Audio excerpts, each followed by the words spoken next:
You're listening to Bob Harden, streaming live online at bobharden.com. Thanks so much for joining us here on the show. It's brought to you in part by the good folks at Johnson's Air Conditioning, Naples' longest established air conditioning company, as well as Naples Illustrated, bringing you infinite luxury lifestyles. Visit the website, naplesillustrated.com. We have with us Dr. Zuhdi Jasser. Dr. Jasser is the founder of the American Islamic Forum for Democracy. He's also the author of A Battle for the Soul of Islam, an American Muslim patriot's fight to save his faith. Dr. Jasser, thank you so much for joining us. Oh, it's great to be with you, Bob. Thanks for having me. Oh, my pleasure indeed, Dr. Jasser. I'd like to talk to you about a little bit about the conversation on religious liberty, but let's start off with The Battle for the Soul of Islam. Doctor, why did you write the book? Well, I wrote the book because ultimately, since 9/11, we found ourselves not only in Afghanistan and then Iraq, but fighting a battle that we saw again this year in Boston that will not go away. That is not only against al-Qaeda, which is a system, but a battle against political Islam that we see taking over many countries as a result of the so-called Arab Spring, whether it was in Egypt that recently changed back to Mubarak-type regime, but ultimately we're seeing Islamism rise throughout the Middle East, and that is a significant threat to American security. And the only answer to that is reform within Islam. It's not a battle against Islam, but one within Islam between liberty versus theocracy. And just as the West ultimately developed America through that battle, the Muslim world, I think, will need to have that battle within for reform towards modernity and liberty. You know, I must say, I've read your book, A Battle for the Soul of Islam, and I appreciated so much your transparency about all elements of your life and how your faith has influenced how you behave and what you do. And, it's much like, for example, the Christian faith. I mean, there is a place in Islam for religious toleration. I really believe so. I mean, I grew up in Wisconsin and was taught that I could practice my faith of Islam more freely in America than I could where my parents escaped from Syria and anywhere in the Middle East. And as a result, I grew up with the feeling that hopefully someday the Muslim majority world would come into a reform in which it celebrated liberty and understood that every individual citizen's ability to either reject or accept God or have their own pathway to God was ultimately the most important sign for the health of that country and that society.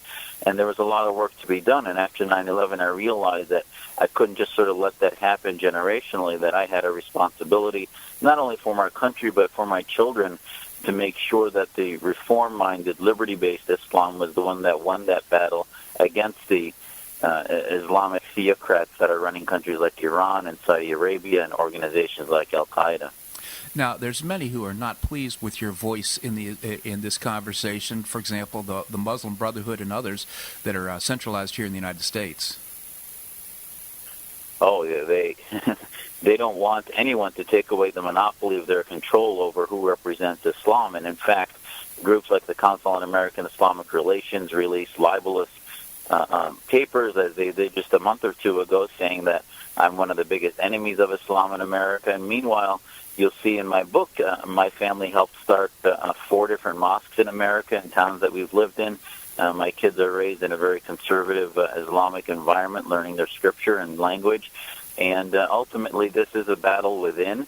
They want anyone who's a credible threat to them to be marginalized, so they slander us and basically commit what's called takfir, which is to say that we're not Muslims or Muslim enough.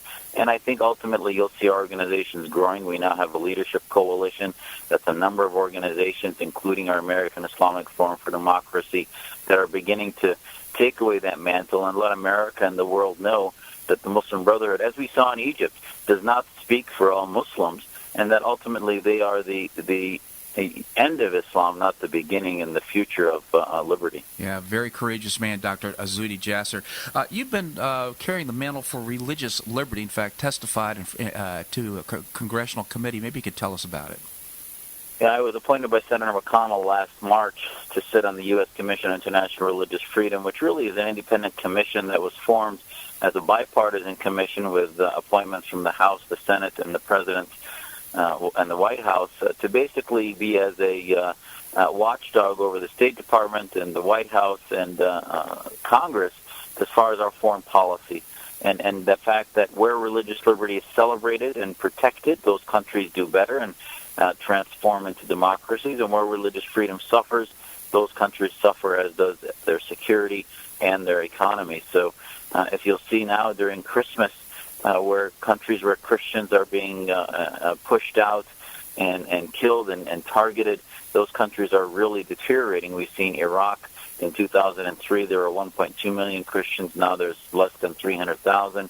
In Egypt, we saw with their recent two different revolutions, especially under the Brotherhood, you saw hundreds of Coptic community churches and businesses targeted.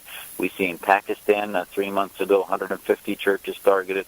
So our commission and my work really has been dedicated to using religious liberty as a canary in a coal mine, if you will, to highlight that those countries are either going to do better if they honor religious liberty, or they're going to do worse, and so will American security. Yeah, absolutely. And I would appreciate also your comment because your Syrian roots, a comment perhaps on this regime and what's happening with regard to Syrians right now. I think, the Syria situation, I have family in Aleppo and Damascus, and I testified over 2 years ago that there was no political solution, that ultimately Assad had to leave. I also testified at that time that if we did not help fill in the vacuum that revolution was creating by basically helping find out, at least helping the people who are better than doing nothing, which has really empowered Iran and Hezbollah and Russia to empower the worst actors that are anti-American and pro-jihadist there, that the solutions will be more and more to threaten Israel and threaten our allies. And ultimately, Syria has deteriorated. The situation is much more of a threat now than it's ever been, with jihadists proliferating not only within Syria but all over the region, with over 5 million refugees projected over the next few months. So there are no good answers, but there are not only two fronts. There are three fronts in Syria. It's not only al-Qaeda versus the Assad regime, but there's a third front, which is the majority of silent Syrians that have been trying to revolt against this, one of the worst regimes of the last 50 years in the Middle East. And to do that, we've allowed a vacuum to be created that's being filled in by the worst actors between Iran, Saudi Arabia, and Qatar. And meanwhile, the majority of Syrians are seeing their country just die and disappear on them. And it's heartbreaking. Yeah, which brings us full circle to your theme, which is religious tolerance, religious liberty is the canary in the coal mine that will lead us where we want to go. It's so true. I mean, Syria became a sectarian religious battle after 2012 when al-Qaeda came from outside the region, Jabhat al-Nusra and other radical Islamist organizations came in to exploit what the Syrian population had started in early 2011. And now, as that's happened, that's what it's become. It's become a religious sectarian battle between the Shia radicals versus the Sunni radicals. And unfortunately, America, as tired and war-weary as we are, we don't need to be sending troops there, but we do need to be helping those who are not jihadists but are seeking freedom, and helping at least give them some voice and some opportunity to fight for themselves, defend themselves, and look at what is the vision of the Middle East over the next 5 to 10 years. And the Obama administration has not really had one. There's been no Obama doctrine. And we need leadership in Congress and in the White House to help have a vision on what's going to happen in these countries over the next 5 to 10 years, or else we're going to see one of the worst situations in the Middle East that we've seen since World War II. Yeah. Again, I want our listeners to read A Battle for the Soul of Islam, an American Muslim patriot's fight to save his faith. Dr. Jasser, in my view, I mean, it was such a revelation to me. Not knowing much about the Islamic faith, it was a real opportunity to understand the inner workings in the life of Dr. Jasser. I also want to encourage you to visit the website, aifdemocracy.org, aifdemocracy.org. Wish we had more time, Doctor. Thank you so much for joining us. Thank you, Bob. Merry Christmas and Happy New Year. Thank you so much. Thank you so much, Doctor. Okay, come